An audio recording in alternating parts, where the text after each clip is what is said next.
প্রিয় দর্শক, আসসালামু আলাইকুম।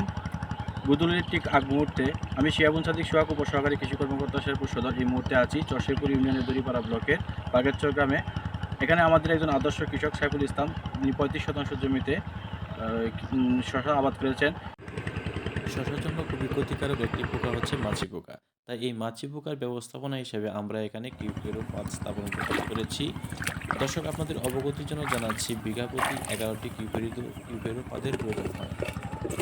দর্শক, এই স্ত্রী মাছি পোকার একটি ধারালো ত্রিকোণাকৃতির অবিভিজিটেড থাকে, যা দিয়ে ফলের গায়ে সিউডো পাংচার তৈরি করে এবং ফলে ওই স্থানে ফল বেঁকে যায় এবং আক্রান্ত স্থানে পরবর্তীতে কালো হয়ে যায়। আক্রান্ত স্থান থেকে এক ধরনের আঠালো পদার্থ নিঃসৃত হয়, যাকে রেসিনাম বলা হয়ে থাকে। তো এই মাছি পোকার হাত থেকে রক্ষা পাওয়ার জন্যই আমরা এখানে ফেরোমন ফাঁদ স্থাপন করেছি। এছাড়াও ফুড বেকিং করা যেতে পারে, বীজটিপ ব্যবহার করা যেতে পারে এবং সবশেষে সাইবারমেথ্রিন বা ল্যাম্বডা-সাইহেরিথ্রিন গ্রুপের কীটনাশক স্প্রে করা যেতে পারে। তো বন্ধুরা, এতক্ষণ পাশে থাকার জন্য ধন্যবাদ। এই ধরনের আরও ভিডিও পেতে লাইক, কমেন্ট ও শেয়ার করে পাশে থাকুন।